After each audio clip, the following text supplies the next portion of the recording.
Like so এটা কি লাগবে? স্ট্যান্ডটা দে না।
লাইট টুইট বসে না, অন্ধকার পড়ে একটা অন্ধকার ভাবতেছে কেন? আমার আমার লাইট টুইট বসে নিতে পারো? বসে না, এদিক থেকে দেওয়া যায় না লাইটটা? এটা সরে ফেলে লিখতে হয়, যাই হোক না কেন। আসসালামু আলাইকুম, ভালো আছেন ভাই?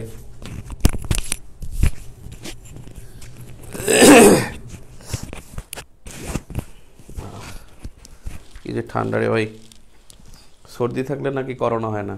আমার সর্দিটা নেই, কিন্তু কাশি খালি, কাশিটা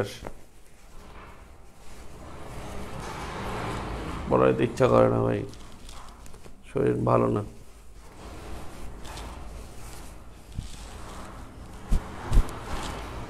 প্রাচীন আমল,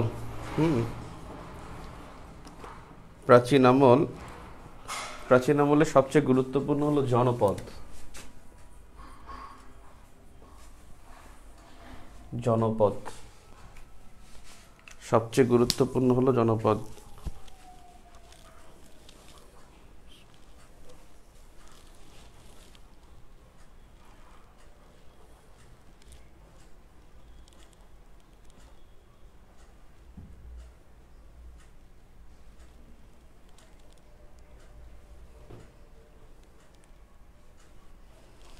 রেডি? বিসমিল্লাহ।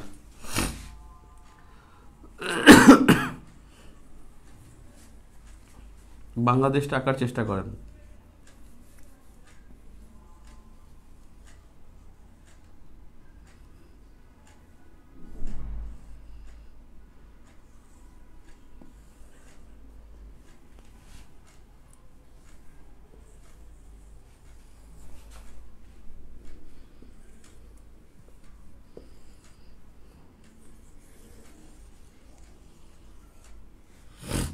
বাংলাদেশ তো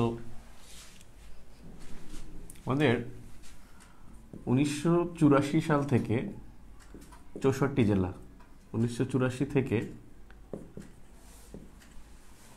64টা জেলা, আর 1971 সালে ছিল 19টি জেলা, আর 1984 সালের আগে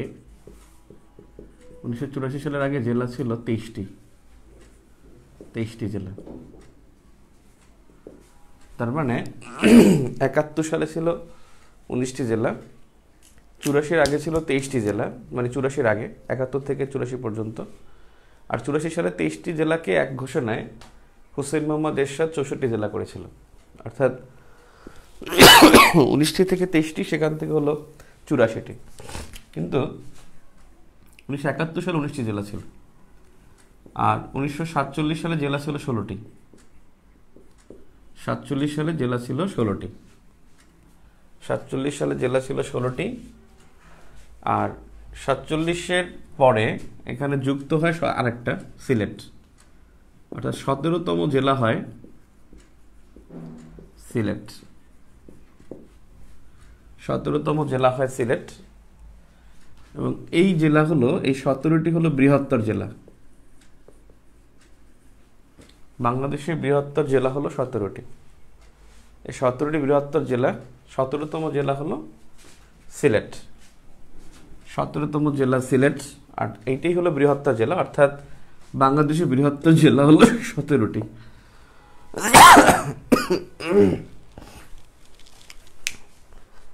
বাংলাদেশের বৃহত্তর জেলা হলো 17টি। 47 সালে দেশভাগের সময় 16টি, 71 সালে 19টি। বৃহত্তর জেলা কিন্তু 17টি, বৃহত্তর জেলা কিন্তু 16টি না। এখন প্রশ্নটা হলো, এই 23 থেকে এখানে 64 হয়, এই মহকুমাগুলো জেলা হয়,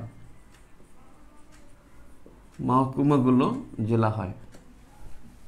প্রশ্ন আসবে, মহকুমাগুলো জেলায় পরিণত হয় কত সালে? 1984 সালে। 1984 সালের আগে জেলা ছিল 23টি। 71 সালে মুক্তিযুদ্ধের সময় জেলা ছিল 19টি। 71 সালে কিন্তু বিভাগ ছিল 4টি, এটা মনে রাখবেন, 4টি বিভাগ ছিল। 71 সালে 4টা বিভাগ ছিল। 71 সালে জেলা ছিল 19টি, বিভাগ ছিল 4টি। 4টি বিভাগ কি? ওই 4টি বিভাগ ভেঙেই এখন 8টা হয়েছে। এটা বিভাগ যদি বলেন, মানে ঢাকা বিভাগ যে 4টা ছিল, 1 ঢাকা, 2 হলো চট্টগ্রাম,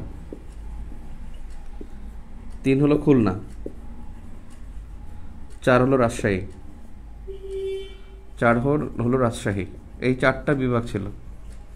71 সালে জেলা ছিল, বিভাগ ছিল 4টা, আর জেলা ছিল হলো 19টা। এই ঢাকা থেকে যেই জেলাটা হয় সেটা হলো 8 নম্বরে হয় ময়মনসিংহ। ঢাকা থেকে 8 নম্বরে ময়মনসিংহ হয়। আর 7 নম্বরে রাজশাহী থেকে হয়, 7 নম্বরে হলো যেটা, তার নাম হলো রংপুর। রংপুর হয় 7 সালে, 7 নম্বরে। আর খুলনা থেকে হয় বরিশাল। খুলনা থেকে হয় বরিশাল। আর চট্টগ্রাম থেকে হয় সিলেট। এই 8টা জেলা, 8টা বিভাগ।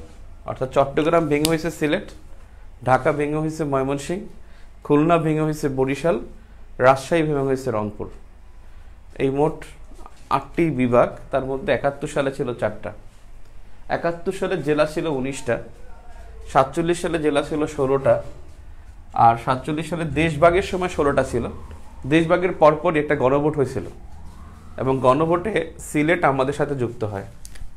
এই সিলেট গণভোটে 1947 সালে যুক্ত হয়, বিডিতে যুক্ত হয় 1947 সালে গণভোটের মাধ্যমে।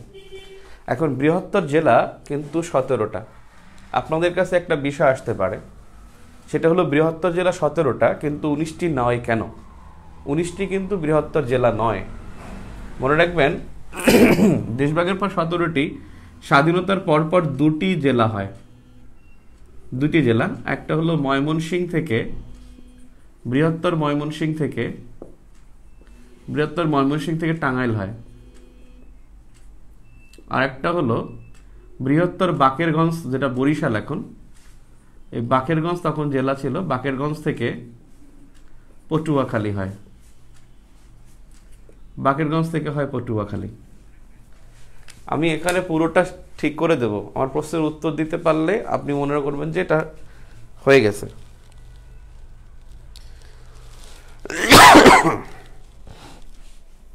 ব্যাপারটা শোনেন,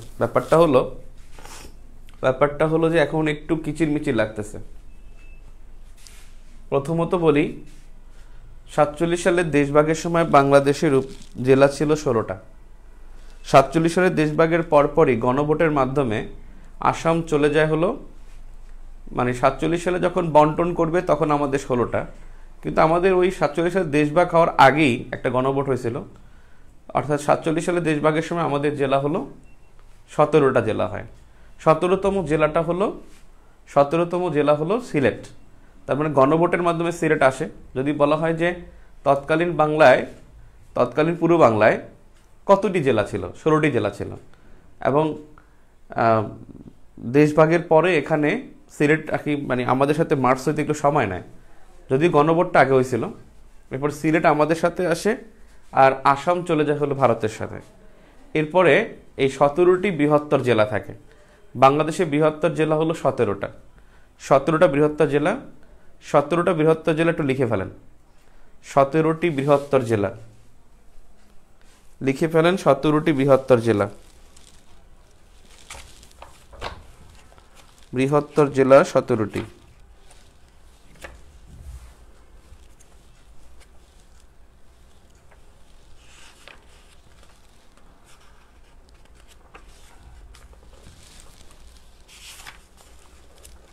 বৃহত্তর জেলা হলো 17টি।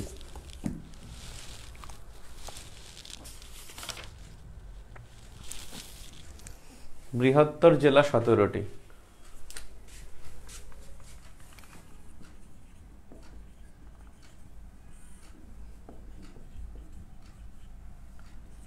এক ঢাকা, 2 ফরিদপুর, 3 ময়মনসিংহ, 4 বরিশাল। বরিশাল যেটা হলো বাকেরগঞ্জ, তখন ছিল বাকেরগঞ্জ। বাকেরগঞ্জ কিন্তু ক দিয়ে লেখে, খ না, বাকেরগঞ্জ, এটা ক হবে কিন্তু, বাকেরগঞ্জ।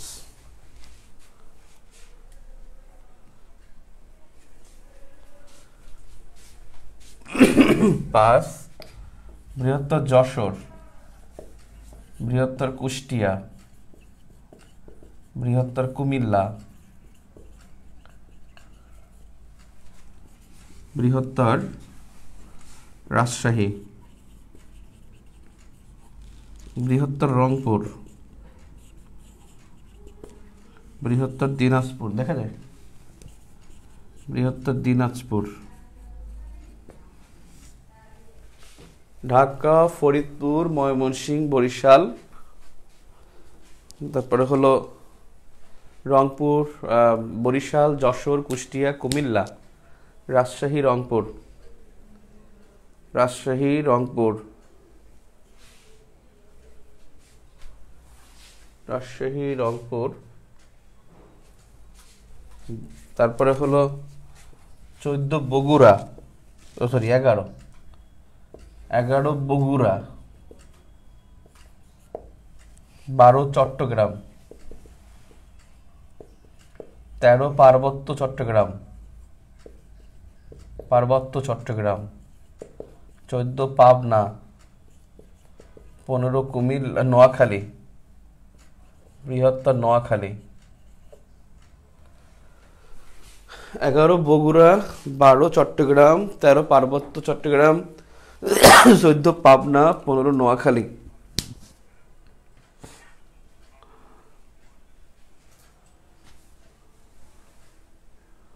16 সিলেট,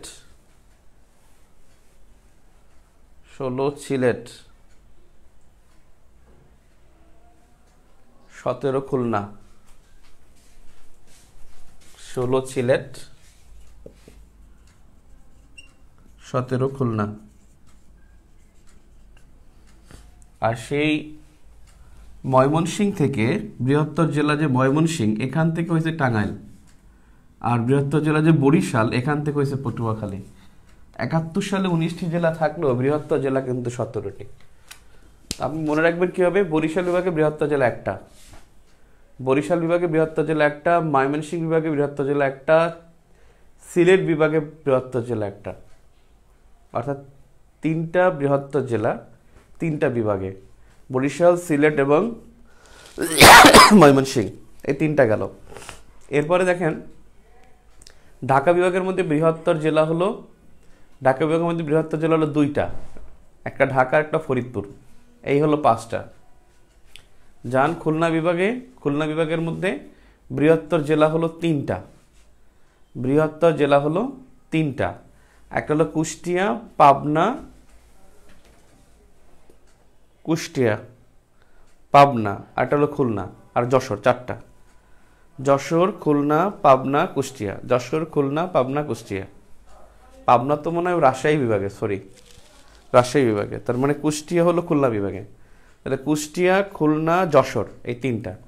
তাহলে আমরা দেখলাম ঢাকায় 2টা, আর ওই 3 বিভাগে হলো 3টা, 5টা, আর এখানে 3টা, 5 3 8টা। এরপরে রংপুর বিভাগের মধ্যে বৃহত্তর জেলা হলো 2টা, রংপুর আর দিনাজপুর। এই হলো আপনার 10টা। বাকি 7টা কোথায়? চট্টগ্রাম বিভাগের মধ্যে বৃহত্তর জেলা হলো 4টা, একটা হলো ফরিদপুর, একটা কুমিল্লা, আর একটা হলো নোয়াখালী। চট্টগ্রাম, পার্বত্য চট্টগ্রাম। এই হলো 14টা, এই হলো 14টা। এরপরে রাজশাহী বিভাগের মধ্যে হলো 3টা, রাজশাহী বিভাগের মধ্যে, রাজশাহী বিভাগের মধ্যে 3টা, একটা হলো বগুড়া, পাবনা, রাজশাহী। এই হলো 17টা। এখন আবার একটু আসেন উপর থেকে, উপর থেকে আসেন, রংপুর, দিনাজপুর 2টা। এরপরে দেখেন বগুড়া, এই হলো 3টা, বগুড়া, রাজশাহী, এই হলো 4টা। এরপরে পাবনা, এই হলো 5টা, পাবনা 5টা। এরপরে আসেন, এরপর খুলনা দিয়ে ঢোকেন, কুষ্টিয়া একটা, এই হলো 6টা, যশোর একটা, 7টা, খুলনা একটা, 8টা। এরপর খুলনা থেকে বরিশালে চলে যান, বরিশালে হলো বরিশাল নিজে একটা, 9টা। এরপর ঢাকা বিভাগে ঢোকেন, ফরিদপুর 10টা, ঢাকা একটা, এই হলো 11টা। 11টা হওয়ার পরে এরপরে আসেন ময়মনসিংহ বিভাগের একটা, ময়মনসিংহ, এই 12টা। সিলেট বিভাগের একটা, সিলেট, এগুলো 13টা। আর বাকি 4টা হলো চট্টগ্রাম বিভাগে, চট্টগ্রাম, পার্বত্য চট্টগ্রাম, নোয়াখালী এবং কুমিল্লা। এই 17টি জেলা হলো বৃহত্তর জেলা। 1900 যখন 47-এর পরে আমাদের সিলেট যুক্ত হওয়ার পরে আমাদের 17টি বৃহত্তর জেলা থাকে। সেখান থেকে আর 2টি জেলা বাড়ে 71 সালে। একটা হলো বৃহত্তর ময়মনসিংহ থেকে টাঙ্গাইল, আর বৃহত্তর বরিশাল থেকে বা বাকেরগঞ্জ থেকে হলো পটুয়াখালী। তাহলে 71 সালে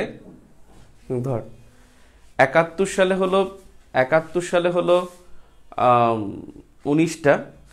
1984 সাল পর্যন্ত ছিল 23টি জেলা।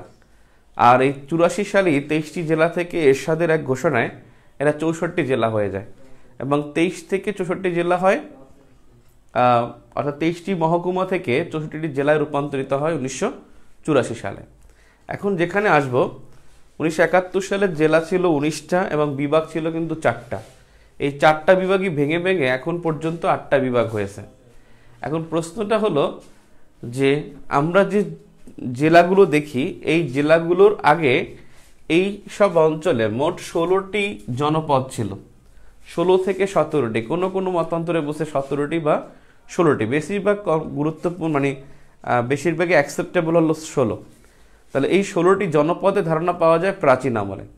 প্রাচীন আমলে বাংলায় ক্রমশ 16টি জনপদের সন্ধান পাওয়া যায় চতুর্দশ শতক পর্যন্ত। চতুর্দশ শতক, ষষ্ঠ শতক থেকে চতুর্দশ শতক পর্যন্ত। হ্যাঁ, নেট প্রবলেম, এটা করতে পারো অফ কফ, কাজটা বের হয়ে যায়, খুব চেপে ধরছে। কি হলো এখন? ওটা কি ঠিক আছে? এখন ভিডিও ঠিক আছে?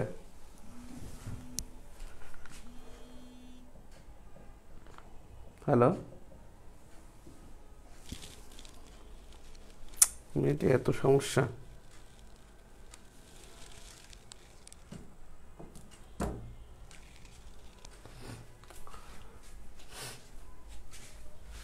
তাহলে জনপদের ধারণা ষষ্ঠ শতকে শুরু হয়, আর এই চতুর্দশ শতক পর্যন্ত এই জনপদের ধারণা ছিল, এবং এই চতুর্দশ শতক হলো 1352 পর্যন্ত এই বাংলায়, 1352 পর্যন্ত এই বাংলায় জনপদের ধারণা ছিল।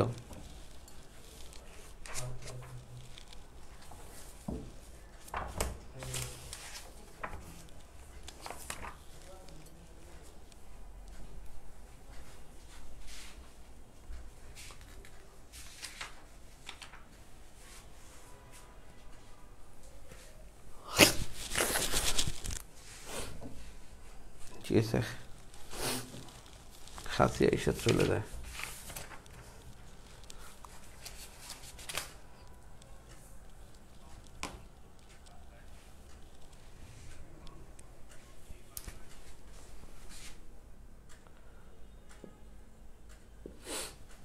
চতুর্থ শতক থেকে মানে গুপ্ত যুগে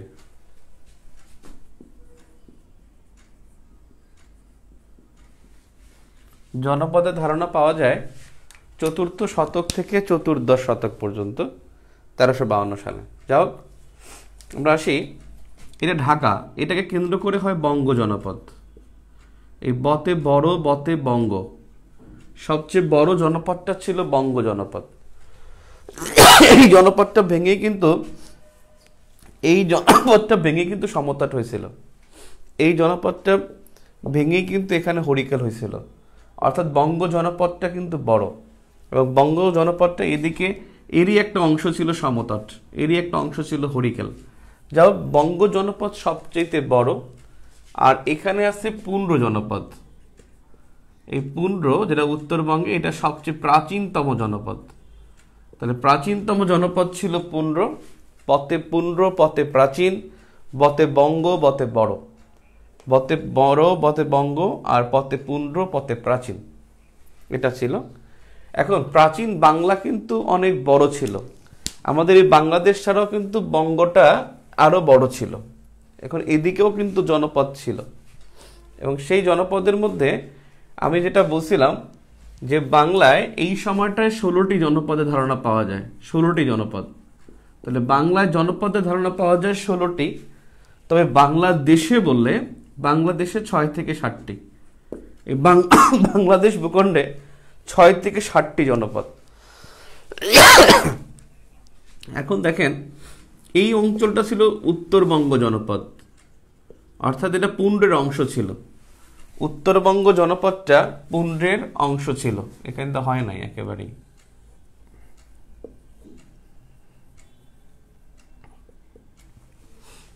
উত্তরবঙ্গ জনপদটা পুন্ড্রের অংশ ছিল। পুন্ড্রের নিচে এই অংশটা ছিল বরেন্দ্র, এই বরেন্দ্র জনপদটা কিন্তু পুন্ড্রের অংশ। উত্তরবঙ্গ জনপদ পুন্ড্রের অংশ। ঠিক এই বঙ্গ থেকে পূর্ব দিকে কুমিল্লা নোয়াখালী নিয়ে একটা অঞ্চল ছিল, যেটা সমতট জনপদ। এখানে শিখারা মানে সিলেট, খাগড়াছড়ি, রাঙামাটি, খাগড়াছড়ি, অর্থাৎ উপরে খাগড়াছড়ি, নিচে রাঙামাটি, সিটিজি চট্টগ্রাম, কক্সবাজার, এই জায়গাটাই পাহাড়ি জনপদ। এই পাহাড়ি অঞ্চলটা ছিল হরিকেল জনপদ। এই হরিকেল জনপদটা বঙ্গের অন্তর্ভুক্ত ছিল, অর্থাৎ প্রধান জনপদ কিন্তু দুইটা, একটা হলো পুন্ড্র আর একটা বঙ্গ। এদেরকে ভেঙে ভেঙে আরো জনপদ তৈরি হয়েছে বাংলাদেশের মধ্যে।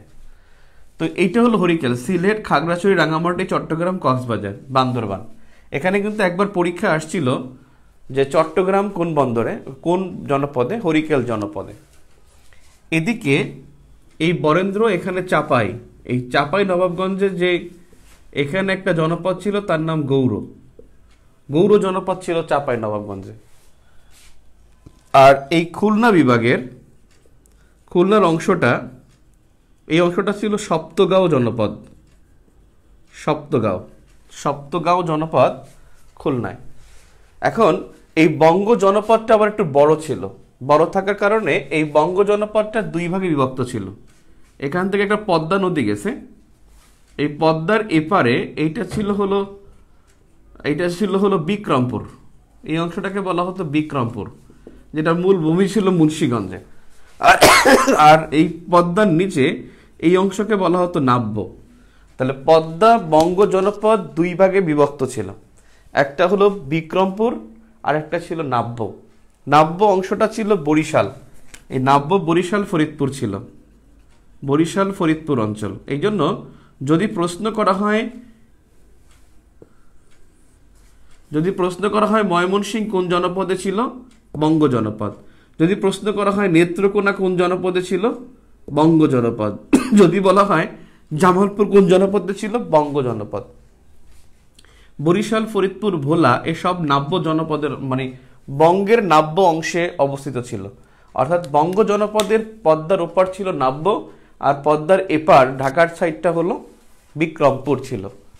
কি সমস্যা? এখন দেখেন এই অংশে, এই নাব্য অংশের একজন রাজা ছিল ত্রৈলোক্য চন্দ্র, এবং তার নাম অনুসারে তিনি এই বরিশালের নাম রাখছিলেন চন্দ্রদ্বীপ। তাহলে বরিশালের নাম চন্দ্রদ্বীপ কে রেখেছেন? চন্দ্রদ্বীপ রেখেছেন ত্রৈলোক্যচন্দ্র বরিশালের চন্দ্রদ্বীপ রেখেছেন। চন্দ্রদ্বীপ নিজে কিন্তু জনপদ না, কিন্তু জনপদের অংশ ছিল।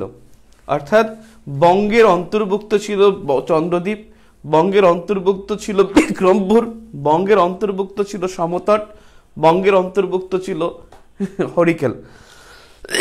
এখন স্পেসিফিকভাবে ভাগ করতে গিয়ে একবার পরীক্ষাও আসছিল যে চন্দ্রদ্বীপ জনপদের অন্তর্ভুক্ত অঞ্চল কোনটা? বৃহত্তর বরিশাল, অর্থাৎ পদ্মার এপার। আপনার ফরিদপুর নিজেও কিন্তু চন্দ্রদ্বীপের অন্তর্ভুক্ত হবে, কারণ এখানে পুরো নাব্য অংশটা, এই নাব্য অংশের রাজধানী ছিল হলো বরিশাল, আর নাব্য অংশটারই নাম ছিল হলো মানে নাব্য অংশের রাজধানী ছিল বরিশাল, আর বরিশালের নাম ছিল চন্দ্রদ্বীপ। সেক্ষেত্রে এই নাব্য অংশের মধ্যে ফরিদপুর থাকলে সেও কিন্তু এই চন্দ্রদ্বীপের অন্তর্ভুক্ত অঞ্চল ছিল। আর সপ্তগাঁও ছিল খুলনা। এই কয়েকটা জনপদ। এখন জনপদ কোথায় সেটা আপনি দেখছেন, তারপর আমি নেক্সটে যাচ্ছি। আপনাদের কোনো কোশ্চেন আছে কিনা?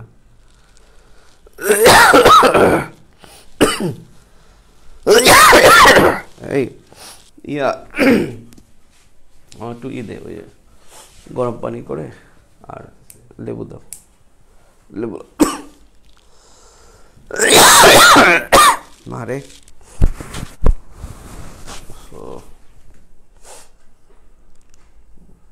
এখন আবার বৃষ্টি হইল, আবার শীত তো আরো বাড়বে মনে হয়। আমার প্রশ্নের উত্তর দেয় না, আমি আপনাদের কিছু কোশ্চেন দেখি, আপনারা বুঝতে পারতেছেন কিনা। 16টা জনপদ কি কি? নামগুলো আমি অনেক খুঁজেও পাইনি। 16টি জনপদের মধ্যে আমি কয়টা বসে দেখেন।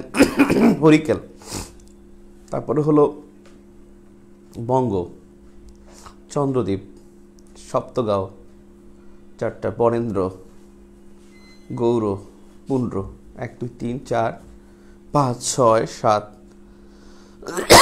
তারপরে আছে রার জনপদ অপর দিকে, মগধাদি,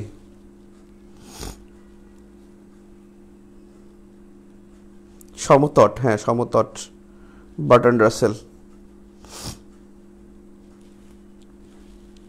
না, জনপদটা শেষ করি। আচ্ছা, আমার প্রশ্নের উত্তর দেন। হ্যাঁ, আপনি এখন নিজে বলতে পারবেন, আমি আপনাকে জিজ্ঞেস করি, আপনি উত্তর দিবেন। হ্যাঁ, এখন আমাকে বলেন আপনার ধারণা কি যে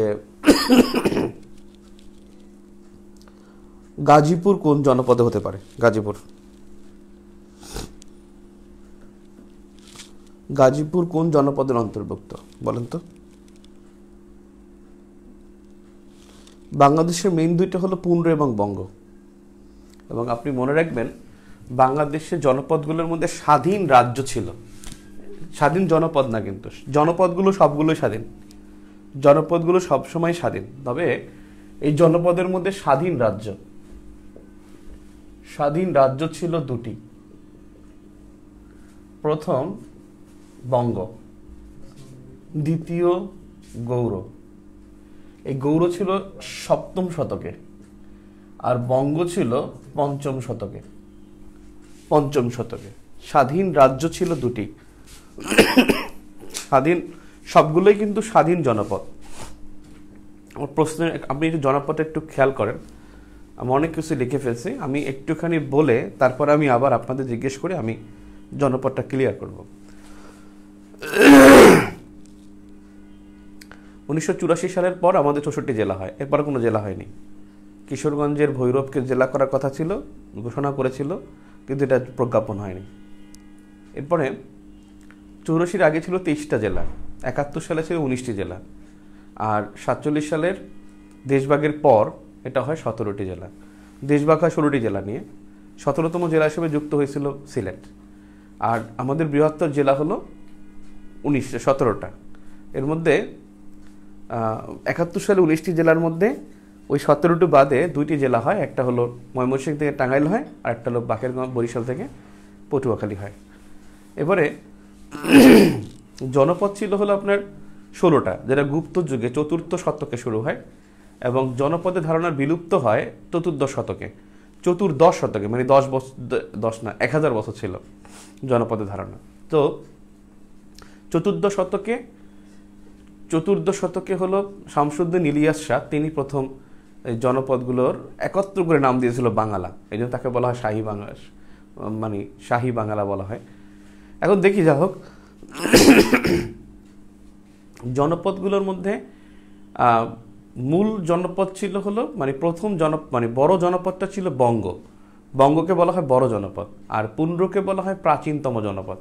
প্রাচীনতম জনপদ ধারণা করা হয় যে এটা 3য় শতকেই সম্রাট অশোক যখন এখানে রাজত্ব করে তখন এই জনপদের উদ্ভব ঘটেছিল, অনেকের ধারণা এটা। কিন্তু 4র্থ শতাব্দী গুপ্ত যুগ থেকে বেসিক্যালি এই জনপদটা পুরোপুরি জনপ্রিয়তা লাভ করে, কিন্তু অনেকে মনে করে যে পুণ্ড্র জনপদটা অনেক আগে তৈরি হয়েছে। তাই প্রাচীনতম জনপদ বলা হয় পুণ্ড্রকে, আর সবচেয়ে বড় জনপদ বলা হয় বঙ্গকে। আর এই জনপদ 2টা হলো মূল, এবং এই 2টাই পরে আবার কিন্তু কি হয়, স্বাধীন রাজ্য হয়। একটা বঙ্গ হলো প্রথম স্বাধীন রাজ্য হয়, আর গৌড় হলো পরের স্বাধীন রাজ্য হয়। প্রথম 5ম শতকে বঙ্গ স্বাধীন রাজ্য, 7ম শতকে গৌড় স্বাধীন রাজ্য হয়। তো যা হোক, এখানে এখন স্পেসিফিক হয়ে গেছে যে কোনটা কোন জায়গায়। আপনাকে যদি প্রশ্ন করা হয় যে রংপুর, দিনাজপুর, পঞ্চগড়, রংপুর বিভাগটা পুরোটা যদি বলা হয় এটা কোন জনপদের অন্তর্ভুক্ত, অপশনে যদি উত্তরবঙ্গ থাকে উত্তরবঙ্গ দাগাবেন, যদি উত্তরবঙ্গ না থাকে তাহলে পুণ্ড্র দাগাবেন। উত্তরবঙ্গ থাকলে উত্তরবঙ্গ দাগাবেন, উত্তরবঙ্গ না থাকলে দাগাবেন কি, উত্তরবঙ্গ না থাকলে দাগাবেন হলো পুণ্ড্র। এখন দেখেন, এরপরে পুণ্ড্র জনপদের মধ্যে রংপুর, দিনাজপুর সবই আছে। আবার বরেন্দ্র জনপদ, যেটা বরেন্দ্র জনপদটা ছিল হলো এই রংপুর বিভাগের নিচে, বর্তমানে রাজশাহী বিভাগ, এই রাজশাহী বিভাগটাই বলতে পারেন যে বরেন্দ্র জনপদ। নওগাঁ, তারপরে হলো আপনার রাজশাহী, তারপরে হলো আপনার নওগাঁ, নাটোর, এগুলো হলো আপনার বরেন্দ্র জনপদ। বরেন্দ্র জনপদের মাটি খুব শক্ত, এটাকে বলা হয় শক্ত মাটির জনপদ। আর হরিকেল জনপদকে বলা হয় পাহাড়ি জনপদ, এটা হলো পাহাড়ি জনপদ। তাহলে বড় জনপদ বঙ্গ, প্রাচীনতম পুণ্ড্র, শক্ত মাটির জনপদ হলো বরেন্দ্র, শক্ত মাটির জনপদ বরেন্দ্র, আর পাহাড়ি জনপদ হলো হরিকেল। তো যা হোক, এখানে এই বরেন্দ্র জনপদ যদি বলে, এটা রাজশাহী, গ্রেটার রাজশাহীর মধ্যে যে জেলাগুলো থাকে এটা হলো বরেন্দ্র জনপদ। আর গৌড় জনপদটা হলো চাঁপাইনবাবগঞ্জে, বাংলাদেশের একটা অংশই গৌড়ের মধ্যে পড়েছে, সেটা হলো চাঁপাই। আমাদের গৌড় হলো আমাদের চাঁপাই, আর ভারতের হলো মুর্শিদাবাদ, ভারতের মুর্শিদাবাদ অঞ্চল, আর বাংলার হলো চাঁপাইনবাবগঞ্জ, এই দুইটা মিলে হলো গৌড় জনপদ। এখানে কিন্তু মুর্শিদাবাদ, তাহলে এই মুর্শিদাবাদ ওদের আর আমাদের হলো চাঁপাই, এটা হলো গৌড় জনপদ। আর খুলনা অঞ্চলটা, খুলনা বিভাগের মধ্যে আপনাকে যদি প্রশ্ন করে যশোর কোথায়, খুলনা বিভাগটাকে আপনি কল্পনা করবেন, তাহলে যদি সপ্তগাঁও অপশনে থাকে সপ্তগাঁও দেখাবেন। সপ্তগাঁও যদি না থাকে, আমরা থাকবে সপ্তগাঁওর মধ্যে না থাকলে আপনি এই চন্দ্রদ্বীপ, বা এটা বঙ্গ থেকেই এই জায়গায় চলে গেছে, এটা কিন্তু বরিশাল অঞ্চলের মধ্যে। অর্থাৎ যদি সপ্তগাঁও অপশন না থাকে, আপনি বঙ্গের অন্তর্ভুক্ত এই চন্দ্রদ্বীপকে বুঝাবেন। এখন আপনি আসেন, যদি বলা হয় সিলেট বিভাগের যে কোনো জেলা, আপনি কিন্তু সেটাকে হরিকেল বলবেন। সিলেট বিভাগের সব জেলা, এবং এইখান থেকে ত্রিপুরা সহ এবং কুমিল্লার কিছু অংশ সহ, এখানে চট্টগ্রাম, খাগড়াছড়ি, রাঙামাটি, বান্দরবান, এরা সবাই কিন্তু হরিকেল জনপদের অন্তর্ভুক্ত। এই ডান পাশটা সবই হরিকেল জনপদ। এখন দেখেন, বঙ্গ জনপদ আবার এত বড়, এটা পদ্মার এপার আর ওপার ছিল। পদ্মার উত্তর পাড়টা হলো, যেটা হলো আপনার উত্তর পাড় বা ধরেন পূর্ব পাড়, এটা হলো বিক্রমপুর অঞ্চল। আর পদ্মার নিচু অঞ্চল, অর্থাৎ পদ্মার ওপার বলতে পদ্মার দক্ষিণ অঞ্চল, সেটা হলো আপনার নাব্য অঞ্চল। সেই নাব্য অঞ্চলের অন্তর্ভুক্ত হলো ফরিদপুর, বরিশাল এই নাব্য অঞ্চলকে লিড দিচ্ছে। আর এই বরিশালের এখানে নাব্য অংশে একজন রাজা নিযুক্ত করা হয়েছিল। একটা হলো বঙ্গের মধ্যে বিক্রমপুরে এক ধরনের রাজা থাকতো, আর একটা হলো বরিশালকে কেন্দ্র করে নাব্য অংশের একজন রাজা ছিল, এবং সেই রাজার নাম ছিল হলো ত্রৈলোক্যচন্দ্র। আর এই ত্রৈলোক্যচন্দ্র নিজের নামটাকে স্মরণীয় রাখার জন্য তিনি এর নাম দিয়েছিলেন চন্দ্রদ্বীপ। এই জন্য এই চন্দ্রদ্বীপ যদি আলাদা করে বলে ফরিদপুর বরিশাল কোন জনপদের অন্তর্ভুক্ত, সেটা কিন্তু অবশ্যই চন্দ্রদ্বীপ থাকলে চন্দ্রদ্বীপ দাগাবেন, যদি না থাকে তাহলে আপনি বঙ্গ দাগাবেন, বঙ্গের নাব্য অংশে। বঙ্গ জনপদের নাব্য অংশে অবস্থিত হলো বরিশাল ফরিদপুর, মানে পদ্মার উপরে যা আছে মাদারীপুর, ফরিদপুর, শরীয়তপুর, বরিশাল, পিরোজপুর, এ সবাই কিন্তু বঙ্গ অথবা হলো চন্দ্রদ্বীপের অন্তর্ভুক্ত। যদি চন্দ্রদ্বীপ অপশনে না থাকে তখন আপনি বঙ্গ দাগাবেন। ক্লিয়ার? আর সমতট হলো কুনো, মানে কুমিল্লা নোয়াখালী। কুমিল্লা নোয়াখালীকে নিয়ে হলো সমতট অঞ্চল। সমতট অঞ্চল কুমিল্লা নোয়াখালী অঞ্চল। এই হলো বঙ্গ জনপদের একটা ধারণা, কিন্তু জনপদটা আসলে কিভাবে বিলুপ্ত হয়ে যায় তার একটু ইতিহাস আছে, ছোট্ট একটা ইতিহাস আছে। এখন আমার প্রশ্নের উত্তর দিতে হবে।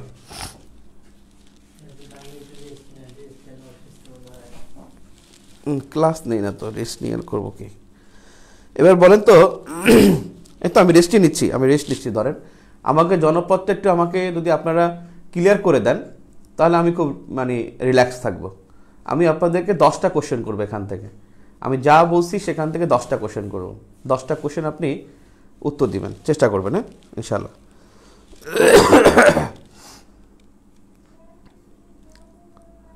10টা কোশ্চেন করবো, 10টা কোশ্চেন উত্তর দিবেন।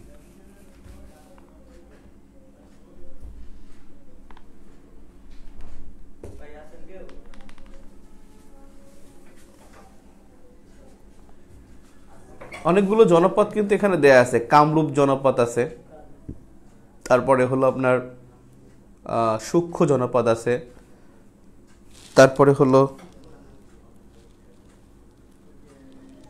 নাব্য জনপদ। বেসিক্যালি নাব্য বিক্রমপুর হলো বঙ্গের অংশ আর কি। বঙ্গ দুই ভাগে বিভক্ত থাকে, একটা বিক্রমপুর, একটা হলো নাব্য। আর বঙ্গ থেকে ছুটে যায় বেশ কয়েকটা হলো জনপদ হয়ে যায়, সমতট হয়ে যায়, হরিকেল হয়ে যায়, সপ্তগাঁও হয়ে যায়। আবার পুন্ড্র থেকে কিন্তু বরেন্দ্র হয়, গৌর হয়, পুন্ড্র থেকে আলাদা হয়ে যায়। এখন আমার প্রশ্নের উত্তর দেন। হ্যাঁ, 1 নম্বর প্রশ্ন হলো পুন্ড্রের প্রতিষ্ঠাতা কে? পুন্ড্র জনপদের প্রতিষ্ঠাতা কে? এটা তো পুন্ড্রের প্রতিষ্ঠাতা কে? পুন্ড্রনগর। আমি কিন্তু একটু আগে বলছি, আমি কথায় কিন্তু বলছি যে এই সময় পুন্ড্রের সৃষ্টি হয়, ধারণা করা হয়। পুন্ড্র কে প্রতিষ্ঠা করে?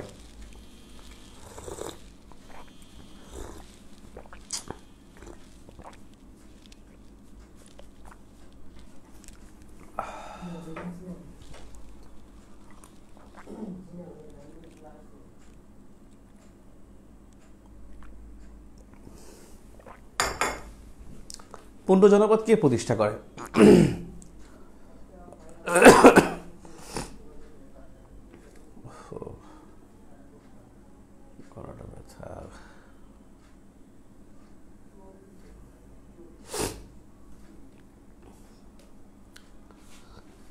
পুন্ড্র জনপদ কে প্রতিষ্ঠা করে? 1 নম্বর দিয়ে উত্তর দিবেন। Ashok. Good, thank you very much. Tamanna Rana, Abid Hasan, good. 2 number প্রশ্ন। অশোক। তাহলে পুন্ড্র প্রতিষ্ঠা করছে 3য় শতকে কিন্তু, এবং মৌর্য বংশের 3য় শাসক, এবং 3য় খ্রিস্টপূর্বে প্রতিষ্ঠা হয়েছে কিন্তু আপনার পুন্ড্র, এবং প্রতিষ্ঠা করেছে সম্রাট অশোক। এটা ধারণা করা হয় পুন্ড্রের প্রতিষ্ঠাতা। গুড। এবার বলেন সবচেয়ে প্রাচীনতম জনপদ পুন্ড্র, তাতে সন্দেহ নাই। আমার প্রশ্নের উত্তর দিবেন সেটা হলো যে প্রথম স্বাধীন রাজ্য কোনটা? প্রথম স্বাধীন রাজ্য এটা কি পুন্ড্র, নাকি গৌর, নাকি অন্য কোনোটা? প্রথম স্বাধীন রাজ্য 2 নম্বর লিখে তারপরে উত্তর করবেন। প্রথম স্বাধীন রাজ্য কোনটি? প্রথম স্বাধীন রাজ্য কোনটি? Junayed Jahin, thank you very much. Tamanna Rana, thank you. Jannatul Ferdous, Alamin Islam, good. Runa Azad, Mahmud, Mariam, Naimul, good, thank you very much, thank you very much, thank you very much. Okay, good. Banga, হ্যাঁ, প্রথম স্বাধীন রাজ্য বললে বঙ্গ, আর প্রথম জনপদ বললে পুন্ড্র। প্লিজ, এই দুইটা কিন্তু খুবই খুবই ইন্টারেস্টিং ইনফরমেশন এবং খুবই কনফিউজিং কোয়েশ্চেন। এরপরে আসেন 3 নম্বর প্রশ্ন। আমার 3 নম্বর প্রশ্ন হলো যে আমি 4টা জেলা বলবো, সেটার মধ্যে কোনটা চন্দ্রদ্বীপের মধ্যে হতে পারে, কোন জেলাটা চন্দ্রদ্বীপের মধ্যে হতে পারে। জেলাগুলো হলো ধরেন আপনার ময়মনসিংহ, মুন্সিগঞ্জ, খুলনা, না ময়মনসিংহ, মুন্সিগঞ্জ, তারপরে হলো ফরিদপুর, আর একটা ধরেন আপনার পাবনা। তাহলে কোনটা হবে? পাবনা, ফরিদপুর, আর হলো মুন্সিগঞ্জ, ময়মনসিংহ। কোনটা চন্দ্রদ্বীপের অন্তর্ভুক্ত? চন্দ্রদ্বীপের অন্তর্ভুক্ত। গুড, আপনারা তো দ্রুত শুনতে পাচ্ছেন। আমার কাছাকাছি 5G চালু আছে, তো আপনারা মনে এই জন্য তাড়াতাড়ি শুনতে পাচ্ছেন নাকি? হ্যাঁ, Faridpur, good, thank you very much, thank you. Shariar Khatun, Sadia Afrin, Habiba, সবাই, রুনা আজাদ, তাজরিন আক্তার, গুড। আর প্রশ্ন নম্বর 4। 4 নম্বর প্রশ্নটা হলো আমি যদি আপনাদেরকে বলে দেই, আমি যদি একটা জেলা আমি বের করলাম, ধরেন যদি আমি বলি বগুড়া কোন জনপদের অন্তর্ভুক্ত হতে পারে? বগুড়া কোন জনপদের অন্তর্ভুক্ত? বগুড়া কোন জনপদের অন্তর্ভুক্ত? আমি অপশন দিচ্ছি। বগুড়া কোন জনপদের অন্তর্ভুক্ত আমি অপশন দিচ্ছি, অপশন দেখে নেবেন। বরেন্দ্র, গৌর, উত্তরবঙ্গ, বিক্রমপুর। বরেন্দ্র, গৌর, উত্তরবঙ্গ, বিক্রমপুর, এই 4টার মধ্যে কোনটা দেখাবেন? বরেন্দ্র, গৌর, বিক্রমপুর, উত্তরবঙ্গ। বরেন্দ্র, গৌর, উত্তরবঙ্গ, বিক্রমপুর, আপনি কোনটা দেখাবেন? 4 নম্বর প্রশ্নটা কি দেখাবেন? বগুড়া কোন জনপদের অন্তর্ভুক্ত? আমি অপশন দিচ্ছি আবারও। আমার অপশন অনেকে শুনে ফেলছেন। Saif Iqbal, thank you very much. Tamanna Tania, Jhumu Chakraborty, thank you. Sadia, না ঝুমু আপনারটা হয় নাই। সাদিয়া, তাসনিম, মিলা, মিজানুর রহমান, ফুলমুন কবির, তাজিন আক্তার, সবাই বলছেন Barendra, thank you very much. যখন আপনার পুন্ড্র অপশনে থাকবে না, তখন উত্তরটা কিন্তু বরেন্দ্র হবে, এবং বরেন্দ্র কিন্তু মোটামুটি বড়ই ছিল, এবং বরেন্দ্র কিন্তু একেবারে বগুড়া পর্যন্ত তার বিস্তৃতি ছিল। এখন আমাকে বলেন 5 নম্বর প্রশ্ন। আমার 5 নম্বর প্রশ্নটা হলো জনপদ বেসিক্যালি কোন যুগে জনপ্রিয় হয়? জনপদের ধারণা বেশি শোনা যায় কোন যুগে? জনপদের ধারণা কোন যুগে শোনা যায়? জনপদের ধারণা কোন যুগে শোনা যায়? ঠিক, শারমিন সুলতানা তিনি বলছেন গুপ্ত। নাইমুল ইসলাম বলছে গুপ্ত, থ্যাংক ইউ ভেরি মাচ। গুপ্ত যুগে শোনা যায়। ওকে, প্রশ্ন নাম্বার 6। 6 নম্বর প্রশ্ন হলো স্বাধীন রাজ্য কতটি ছিল? প্রাচীন জনপদগুলোর মধ্যে স্বাধীন রাজ্য কতটি ছিল এবং কি কি? স্বাধীন রাজ্য কতটি ছিল এবং কি কি? নাইমুল ইসলাম বলছেন হ্যাঁ। শাহরিয়ার খান, জিনিয়া সালমান, গুড। সাদিয়া তাসনিম, এবং সেই কি কি? মহিবুল ইসলাম তিনি বলছেন গৌর এবং বঙ্গ, গুড। শ্রাবণ মেঘ তিনি বলছেন বঙ্গ এবং Gaur, thank you very much. Banga এবং গৌর, গুড। আমার বিশ্বাস আপনারা পারছেন। আমার লাস্ট কোশ্চেনে, আমার লাস্ট না, আর 2টা কোশ্চেন করি। একটা কোশ্চেন হলো আমি 2টা জেলা বলি, আপনাকে বলতে হবে কোনটি বৃহত্তর জেলা ছিল না। কোনটি বৃহত্তর জেলা ছিল না? আমি 2টি জেলার নাম বলি, কোনটা বৃহত্তর জেলা ছিল না? বৃহত্তর জেলা কোনটি? বৃহত্তর জেলা নয়। কোনটি বৃহত্তর জেলা নয়? আমি অপশন দিচ্ছি। বৃহত্তর জেলা নয় কোনটি? বৃহত্তর জেলা নয় কোনটি? পাবনা সিরাজগঞ্জ, পাবনা সিরাজগঞ্জ, পাবনা সিরাজগঞ্জ কোনটি বৃহত্তর জেলা নয়? পাবনা নাকি সিরাজগঞ্জ? কোনটি বৃহত্তর জেলা নয়? পাবনা নাকি সিরাজগঞ্জ? পাবনা নাকি সিরাজগঞ্জ? কোনটি বৃহত্তর জেলা নয়? Sirajganj. Thank you very much. অনেক পারেন আপনারা, আপনারা এখন পারবেন ইনশাল্লাহ। এখন আমি দেখি আসলে এখানে কি ঘটনাটা ঘটে।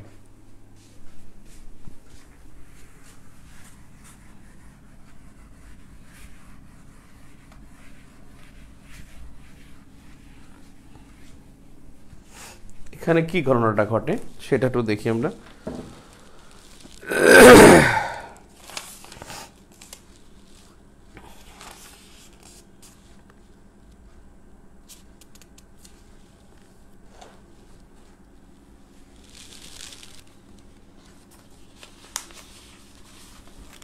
একটা প্রশ্ন আমার, আমি যদি বলি আপনার কমন সেন্স থেকে উত্তর করবেন, গোচন্দ্র,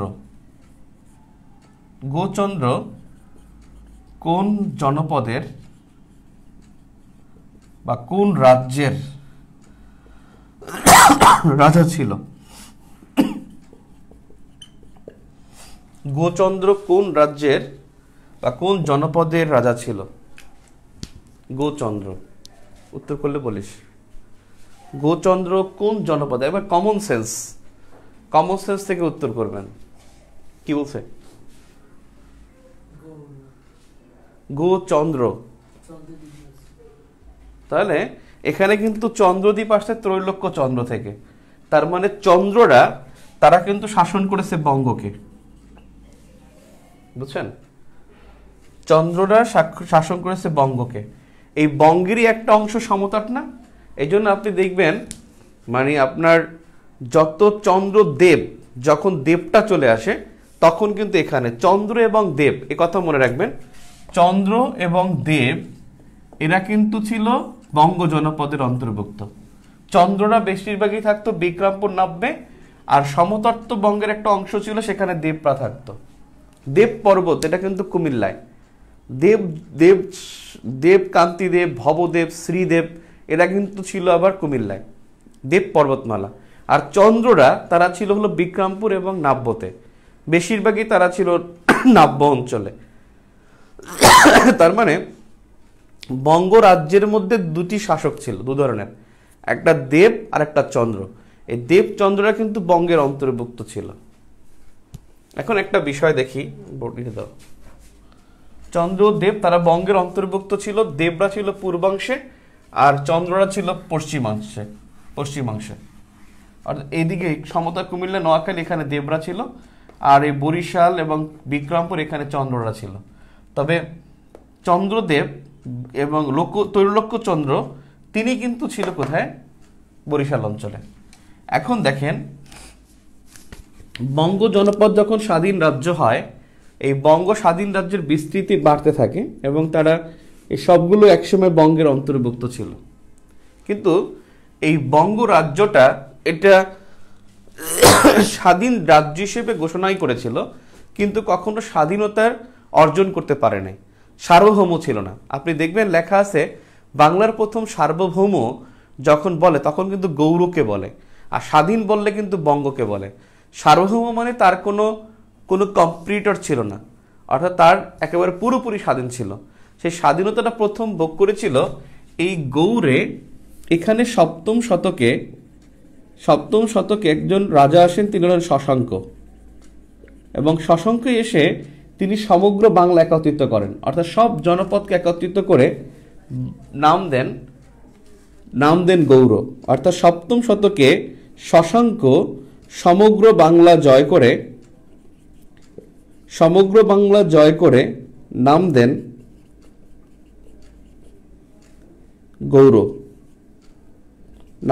গৌড়, আর এই গৌড়ের স্বাধীনতা ঘোষণা করার কারণে এই শশাঙ্ককে বলা হতো গৌড়েশ্বর। এই গৌড়ের স্বাধীনতা ঘোষণা করেন, এই ঘোষণার কারণে এই গৌড়কে বলা মানে শশাঙ্ককে বলা হতো গৌড়েশ্বর, শশাঙ্ককে বলা হতো গৌড়েশ্বর।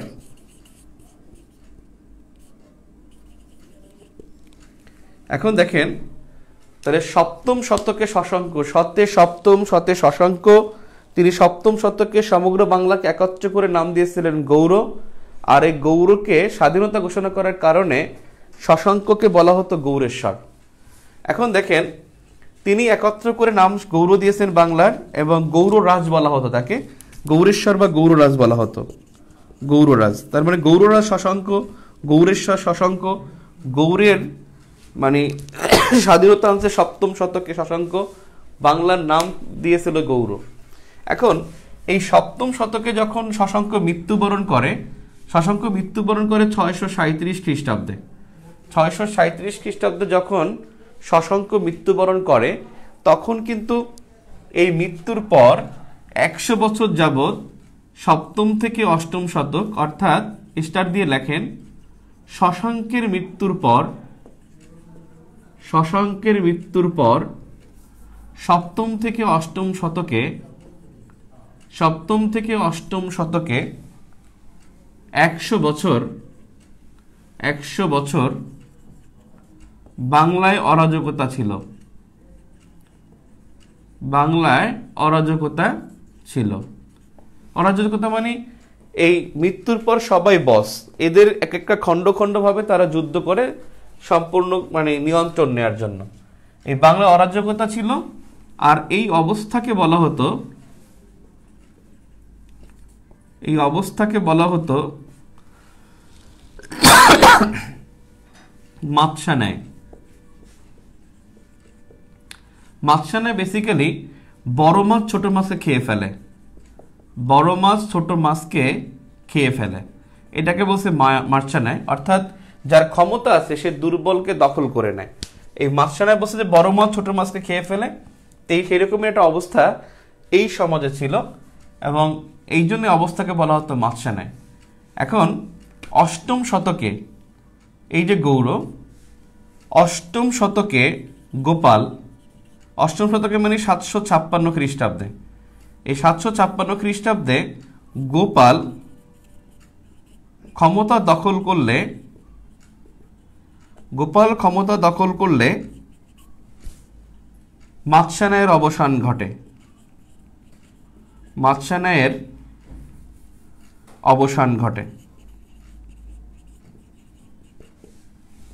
আবার বলতেছি, সমগ্র বাংলাকে জয় করে গৌড় নাম দিয়েছিল শশাঙ্ক, এবং শশাঙ্ককে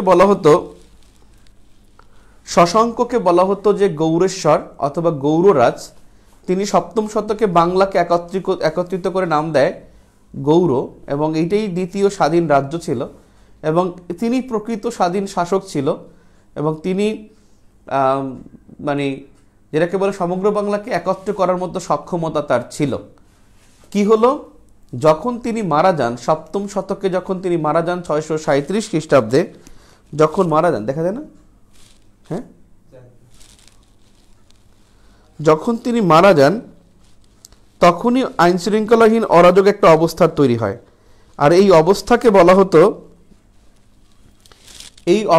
বলা হতো হলো মাতসানায়। মাতসানায় মানে হলো বড় মাছ যেমন ছোট মাছকে খেয়ে ফেলে, ঠিক তেমনি যার ক্ষমতা আছে সে দুর্বলকে আঘাত করবে। এবং এই অষ্টম শতকে এই 100 বছরের মাতসানায়ের অবসান ঘটে যখন গোপাল নিজেকে সম্রাট বলে দাবি করে। গোপাল যখন ক্ষমতা গ্রহণ করে 756 খ্রিস্টাব্দে, তখনই কিন্তু মাতসানায়ের অবসান ঘটে, এবং আবার আগের মতো সেই জনপদের ধারণা আবার চলতে থাকে। এবং সেই অষ্টম শতক থেকে এখন পর্যন্ত এই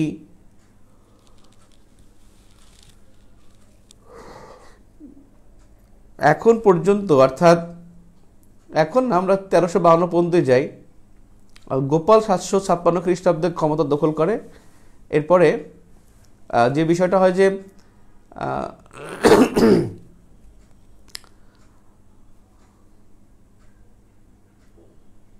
এরপরে সবাই যার যার মতো স্বাধীন থাকে, এবং বিভিন্ন জায়গায় গোপাল সামন্ত রাজা হিসেবে নিয়োগ দিত। সামন্ত মানে অর্থাৎ কৃষকদের নেতা, সামন্ত প্রথা মানে কৃষক, এরকম বিভিন্ন কৃষকদের নেতা হিসেবে নিযুক্ত করত, এই আর কি। এরপরে যেটা হয় যে 1352 সালে কি হয়েছিল, শামসুদ্দিন ইলিয়াস শাহ, উনি কিন্তু একটু ইগোয়েটিক ছিল, শামসুদ্দিন ইলিয়াস শাহ 1352 খ্রিস্টাব্দে শামসুদ্দিন ইলিয়াস শাহ সমগ্র এই জনপদগুলোকে একত্র করছেন এবং তিনি একত্র করে বাংলার নাম দিয়েছেন বাঙ্গালা। তাহলে আমরা লিখতে পারি এখানে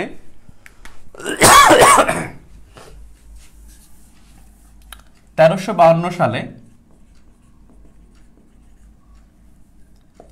শামসুদ্দিন ইলিয়াস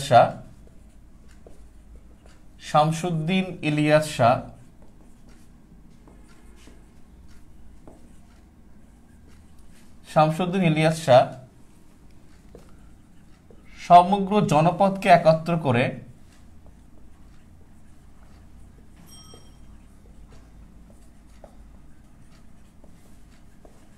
বাংলার নাম দিয়েছিল বাঙ্গালা। এই শামসুদ্দিন ইলিয়াস শাহ তিনি কিন্তু সুলতানি আমলের শাসক। আপনি মনে রাখবেন, দুইজন শাহ ছাড়া ইতিহাসে তারা সবাই সুলতানি আমলের শাসক। একজন না কি হ্যাঁ মুছবো, কিন্তু আমি বলে বলে মুছবো, তাহলে মনে থাকবে। সমগ্র বাংলাকে জয় করে একত্র করে বাংলার নাম দিয়েছিল বাঙ্গালা। এই জন্য এই শামসুদ্দিন ইলিয়াস শাহকে বলা হয়, এই জন্য তাকে শাহ-ই বাঙ্গালা বলা হতো। শাহ-ই বাঙ্গালা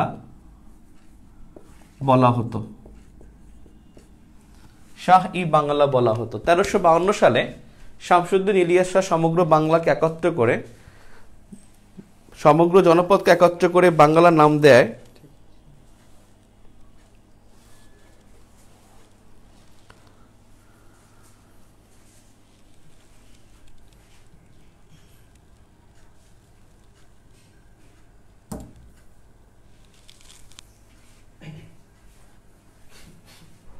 আটকে যায় কেন, শাহ-ই বাংলা বলা হতো।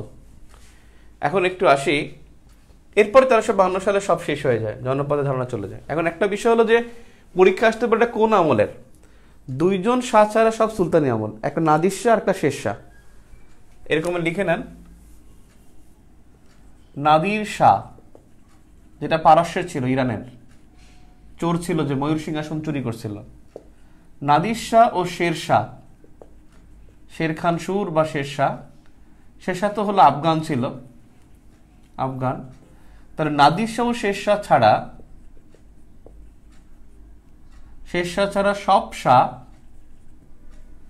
সব শাহ সুলতানি আমলের শাসক। সব শাহ সুলতানি আমলের শাসক। নাদির শাহ ও শের শাহ ছাড়া সব শাহ সুলতানি আমলের শাসক। রাইট। হ্যাঁ, শ্রাবণ মেঘ, হ্যাঁ আপনার কথা ঠিক আছে। সমগ্র বাংলা শশাঙ্কের সময় ছিল গৌড়, শামসুদ্দিন ইলিয়াস শাহের সময় হয় বাংলা। এখানে বাংলা বলতে কি শুধু বাংলাদেশকে বোঝানো হচ্ছে? হ্যাঁ, এখানে বাংলা বলতে বাংলাকে বোঝানো হচ্ছে, মানে বাংলাদেশকে বোঝানো হচ্ছে। এখন একটা বিষয় যে আমি মুসি, আপনি উত্তর দেন। ও আপনি তো আহারে, আমি সরি, কারণ আপনাদের উত্তর তো আমি শুনবো না। আমি তো ক্লাসে এরকম করি আর কি, বোর্ডটা খোলা রাখি, তারপর মুছতে গেলে মুছি আর জিজ্ঞেস করি যে এটা কেন লিখছিলাম, ওটা কেন লিখছিলাম। যাক আমি মুছি, আপনারা জাস্ট আমার সাথে সাথে বললেন আপনারা যখন শুনবেন। তাহলে আমি এখানে লিখছি ঢাকা থেকে হয়েছিল ময়মনসিংহ মানে বিভাগ, চট্টগ্রাম থেকে হয়েছিল সিলেট, আর খুলনা থেকে হয়েছে বরিশাল, আর রাজশাহী থেকে হয়েছে রংপুর। তার মানে 71 সালে বিভাগ ছিল 4টা, এখন বিভাগ হলো 8টা, এবং 4টা ভেঙে 4টা থেকে 8টা হয়ে গেছে। এখন আবার চট্টগ্রাম বিভাগ আবার ভেঙে হবে মেঘনা, কুমিল্লা সহ। হ্যাঁ, আমি কালকে শুনছি, খুব বিশ্বস্ত একটা সূত্রে শুনছি যে বিভাগ তিনি করবেন এবং বিভাগ মেঘনা হয়ে যাবে এবং পদ্মাও হয়ে যাবে, একটা খুব বিশ্বস্ত সূত্রে। আমার এক রিলেটিভের মাধ্যমে গতকালকে শুনছি আমি, উনি খুব ভালো জায়গায় আছেন। যাক, এখন 17তম জেলা হলো কি? 17তম জেলা মানে সিলেট। বৃহত্তর জেলা কিন্তু 17টা। ভাই প্লিজ আপনারা কিন্তু সবাইকে উত্তর দেবেন। এই MP3 19টা লেখা রাখছে, আন্দাজে লেখা রাখছে, এবং এটার জন্য খুব কষ্ট পোহাইতে হয়, উত্তর দিতে দিতে যান শেষ হয়ে যায়। পটুয়াখালী কখনোই ভাই বৃহত্তর জেলা ছিল না, টাঙ্গাইল কখনই বৃহত্তর জেলা ছিল না, এরা বৃহত্তর জেলা থেকে বিভক্ত হয়েছে। তাহলে 47 সালে 16টি জেলা নিয়ে বিভক্ত হয়, দেশ বিভাগের পরই 17টা হয়ে যায়, এবং 71 সালে 19টি জেলা ছিল। আর মহকুমাগুলো জেলায় রূপান্তরিত হয়েছে 1984 সালে। 1984 সালে এরশাদের এক ঘোষণায় বস একটা ঘোষণা দিয়ে 23টি জেলা থেকে 64টি জেলা করেছে। সবচেয়ে বড় জনপদ ছিল বঙ্গ, এবং সবচেয়ে স্বাধীন রাজ্য প্রথম জেলা সেটাও বঙ্গ। আর বঙ্গ থেকেই ম্যাক্সিমাম তৈরি হয়েছে। আর পুন্ড থেকে এখানে বরেন্দ্র, গৌড়, উত্তরবঙ্গ। আর উত্তরবঙ্গ জনপদ না থাকলে অপশনে, তাহলে বুঝবেন যে এটা পুন্ডকে বুঝিয়েছে। যদি পুন্ড অপশনে না থাকে তাহলে বুঝবেন বরেন্দ্রকে বুঝিয়েছে। শক্তমারি জনপদ কিন্তু বরেন্দ্র, আর পাহাড়ি জনপদ যেটা সেটা কিন্তু হরিকেল। আর জনপদের ধারণা 4th শতকে, যেটা হলো গুপ্ত যুগে। আর জনপদ ধারণা শেষ হয় 14 শতকে। দুইজন শাহ ইতিহাসের মধ্যে, শাহ পড়তে গেলে নাদির শাহ হলো পারস্যের, আর শেষ শাহ হলো আফগানের। আর সব শাহ বললেই সুলতানি আমলের শাসক। আমি যে বলি গিয়াসুদ্দিন আজম শাহ সুলতানি আমলের শাসক, ফখরুদ্দিন মোবারক শাহ সুলতানি আমলের শাসক। আমি যদি বলি সিকান্দার আজম শাহ, সিকান্দার শাহ, তাহলে কি সুলতানি আমলের শাসক। তারপর হলো গিয়াসুদ্দিন আজম শাহ সুলতানি আমলের শাসক। অর্থাৎ শাহ বললে সুলতানি আমলের। ফিরোজ শাহ, নুসরত শাহ সুলতানি আমল, আলাউদ্দিন হুসেন শাহ, আলাউদ্দিন হুসেন শাহ কিন্তু সুলতানি আমলের শাসক। কিন্তু আলাউদ্দিন হুসেন শাহ নিজে হুসেন শাহী বংশ প্রতিষ্ঠা করেছেন। এবং আপনি দেখবেন সুলতানি আমল 4 ভাগে বিভক্ত ছিল। একটা ছিল ইলিয়াস শাহী বংশ, আর একটা ছিল ইলিয়াস পরবর্তী বংশ, আর একটা ছিল রাজা গণেশের বংশ, আর একটা ছিল আলাউদ্দিন হুসেন শাহী বংশ। এই 4টা বংশে আবার সুলতানি আমল বিভক্ত ছিল। কারণ সুলতানিরা কিন্তু বাংলাদেশে 200 বছর শাসন করেছে, 1338 থেকে 1538। এই 200 বছর শাসন করেছে কিন্তু সুলতানি আমলের শাসকরা। এই 1338 থেকে 1538, এই 200 বছর। আর 1352 সালেই শামসুদ্দিন ইলিয়াস শাহ সমগ্র বাংলাকে একত্র করেছিল। এই জন্য সুলতানি আমলে একত্রিত হয়। আর জনপদের ধারণা আসে গুপ্ত যুগে। গুপ্ত যুগে জনপদের ধারণা উদ্ভব হয়, আর সুলতানি আমলে জনপদের ধারণা লুপ্ত হয়। আর স্বাধীন রাজ্য ছিল 2টা, একটা বঙ্গ আর একটা গৌড়। আর জনপদ কিন্তু ছিল বাংলাদেশের মধ্যে 6 থেকে 7টি। আর সমগ্র বাংলায়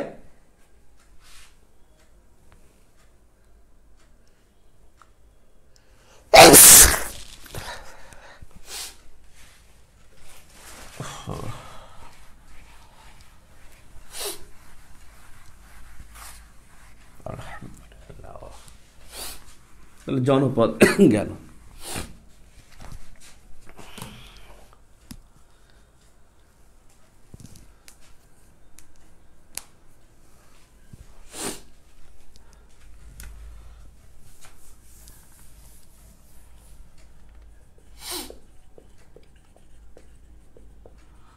প্রাচীন বাংলায় আগমন।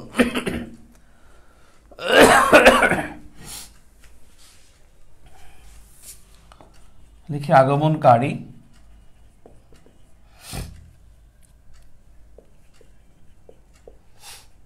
আগমনের স্থল, আগমন স্থল, আগমনকারী, আগমন স্থল। এর বর্তমান নাম, অর্থাৎ আগমন স্থলের বর্তমান নাম। ধর্ম, সভ্যতা, ধর্ম, সভ্যতা। সুলতান আর রাজার তফাৎ কি?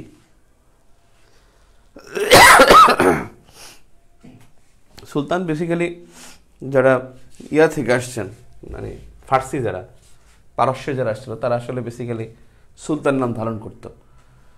আর সম্রাট ছিল তো বেসিক্যালি বড় সম্রাট, সম্রাটের অধীনে অনেকগুলো কিং থাকে, সুলতানের অধীনেও অনেকগুলো কিং থাকে। আগমনকারী, আগমনস্থল, বর্তমান নাম, ধর্ম এবং সভ্যতা। তাহলে দেখেন আগমনকারী হলো মৌর্য।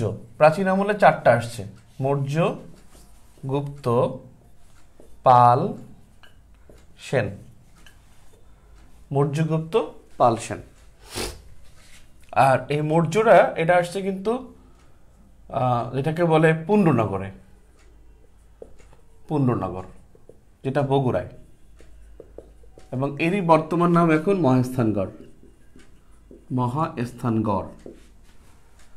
আর মৌর্যদের তাদের ধর্ম ছিল হলো বৌদ্ধ, তারা বৌদ্ধ ছিল, এই জন্য বৌদ্ধ অনেক পর্যটকরা কিন্তু এখানে আগমন করেছিল। এটা সভ্যতা ও বৌদ্ধ সভ্যতা। আর গুপ্ত যুগ, গুপ্তরাও আসছে পুণ্ড্রনগরে, এরাও মহাস্থানগড়ে আসছে, এরাও বৌদ্ধ ছিল, এরাও বৌদ্ধ, অর্থাৎ এরাও পুণ্ড্রনগরে মানে বাংলাদেশের মধ্যে পুণ্ড্রনগরে আসছিল। পালরা আসছে হলো পাতে পাল পাতে পাহাড়পুর, তার মানে সোমপুর বিহার, তখন ছিল সোমপুর বিহার। এই সোমপুর বিহারের বর্তমান নাম হলো পাহাড়পুর। পাতে পাল পাতে পাহাড়পুর, মতে মৌর্য মতে মহেস্থানগড়, পাহাড়পুর নওগাঁ, বর্তমান নাম হয়ে গেছে নওগাঁ। মতে মৌর্য মতে মহেস্থানগড়, পাতে পাল পাতে পাহাড়পুর, তারা পাহাড়পুরে আসছে। আর গুপ্তরা কিন্তু পুণ্ড্রনগরে আসছে, তারা কিন্তু পাহাড়পুরে যায়নি। এই জন্য এই পাহাড়পুরের প্রতিষ্ঠাতা কিন্তু কখনো এই মৌর্য দাগাবেন বা গুপ্ত দাগাবেন না, দাগাবেন হলো ধর্মপাল, এরা প্রতিষ্ঠাতা। এবং পালরাও বৌদ্ধ ছিল, এরা সভ্যতাটা বৌদ্ধ সভ্যতার নিদর্শন ছিল। এই জন্য বিহার নামে যত দেখেন সব কিন্তু বৌদ্ধ সভ্যতার নিদর্শন। বিহার যত দেখেন বিহার, এবং তারা কিন্তু বিভিন্ন বিহার তৈরি করছেন, এই বিহারগুলো হলো বৌদ্ধ ধর্মের নিদর্শন। সেনরা এরা আসছে রোহিতগিরিতে। রোহিতগিরি, রোহিতগিরি মানে কি? গিরি মানে পাহাড়, রোহিতগিরি, এই গিরি মানে পাহাড়, আর রোহিত মানে লাল, লালমাই পাহাড় শুনছেন না? তার লালমাই পাহাড় কিন্তু এই সেনরাই তৈরি করছে। এর বর্তমান নাম হলো ময়নামতি, আর ময়নামতি হলো কুমিল্লায়। এখানে তাদের ধর্ম কিন্তু হিন্দু, সভ্যতা বললে বৌদ্ধ।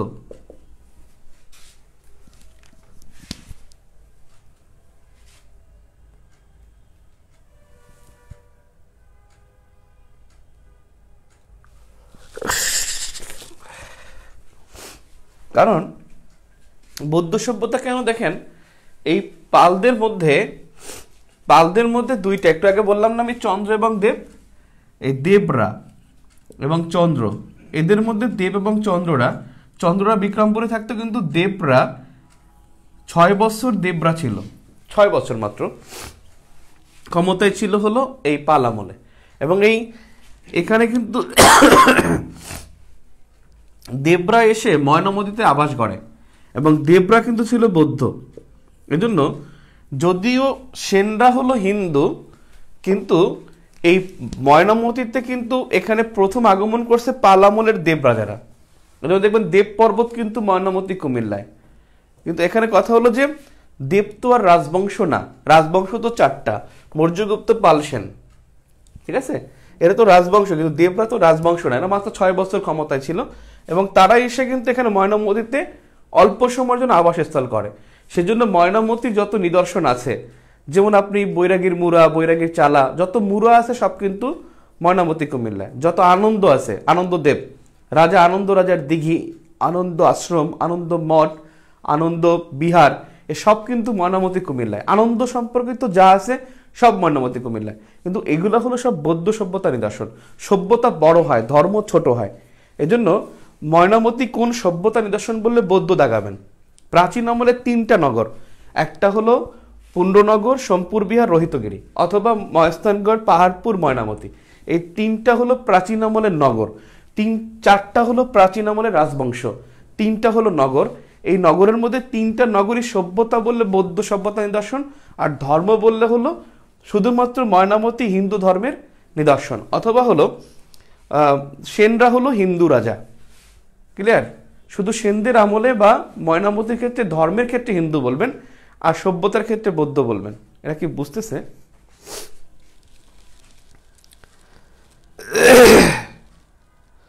হ্যাঁ, প্রথম সেনরা প্রথম আসছিল ময়নামতিতে। কে মানে ওরা প্রথম কোথায় আসছে সেটার বিষয়। এখন এটা মনে রাখবেন 4টা। এখন এই মৌর্যরা আসছে কিন্তু খ্রিস্টপূর্ব 3য় শতকে, খ্রিস্টপূর্ব 3য় শতক। আর গুপ্তরা আসছে কিন্তু 4র্থ শতকে, খ্রিস্টপূর্ব না, 4র্থ শতক।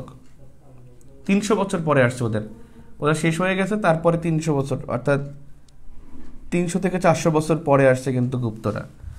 পালরা আসছে কিন্তু 756-তে, আর সেনরা আসছে 1070-এ। 1070-এ আসছে সেনরা।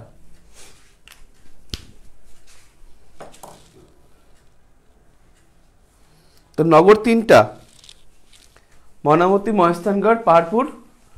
এর মধ্যে যদি বলা হয় প্রাচীনতম নগর তাহলে মহেস্থানগড়, দ্বিতীয় প্রাচীনতম নগর পাহাড়পুর, আর তৃতীয় প্রাচীনতম নগর ময়নামতি। যদি বলা হয় কোনটি প্রাচীনতম তাহলে মহেস্থানগড়, দ্বিতীয় হলো পাহাড়পুর, তৃতীয় হলো ময়নামতি। এভাবে যেতে হবে।